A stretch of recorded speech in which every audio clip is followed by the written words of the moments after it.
Mobile থেকে আপনার জিমেলে কিভাবে সিগনেচার অ্যাড করবেন আজকের ভিডিওতে আমি সেটিই দেখাবো। তো চলুন দেরি না করে শুরু করা যাক। প্রথমে আপনি আপনার ফোনের জিমেলে ঢুকবেন। বাম পাশে উপরে যে হ্যামবার্গার মেনুটা আছে এখানে আপনাকে ক্লিক করতে হবে। এরপরে আপনি স্ক্রল ডাউন করে নিচের দিকে চলে আসবেন। নিচের দিকে দেখবেন যে সেটিং যে অপশনটা আছে এখানে আপনাকে ক্লিক করতে হবে। তো সেটিং এ ক্লিক করছি।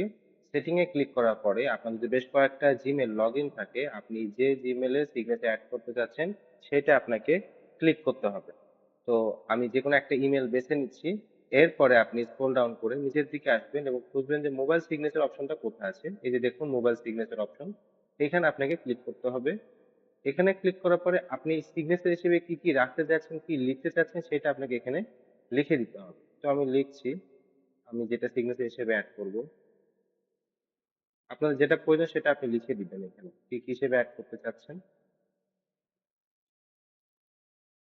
আমি থ্যাংকস অ্যান্ড রিগার্ডস, এরপরে হচ্ছে নাম, এরপরে যদি আপনাদের ওয়েবসাইট থাকে বা আপনারা যেভাবে সাজাতে চান সেভাবে সাজিয়ে নিবেন।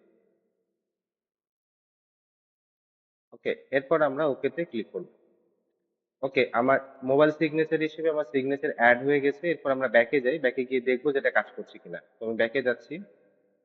ব্যাকে যাওয়ার পর আমরা কম্পোজে ক্লিক করব। কম্পোজে ক্লিক করে দেখবো যে এটা অটোমেটিক আসছে কিনা। আচ্ছা, এই যে দেখুন আমার কিন্তু অটোমেটিক নিচে কিন্তু চলে আসছে। আমি ওইটা যেখানে লিখছি এটা কিন্তু অটোমেটিক এখানে চলে আসছে। তো আপনারা চাইলে আপনাদের পছন্দ মতো সিগনেচার কি দিবেন সেটা সেট করে নেবেন ওইখানে লিখে। তাহলে আপনাকে বারবার ইমেল করার সময় আপনার সিগনেচার হিসেবে বারবার টাইপ করতে হবে না। তো এই ছিল আজকের ভিডিও। ভিডিওটি ভালো লাগলে অবশ্যই লাইক কমেন্ট শেয়ার করবেন। দেখা হবে পরের ভিডিওতে। সবাই ভালো থাকবেন। ধন্যবাদ।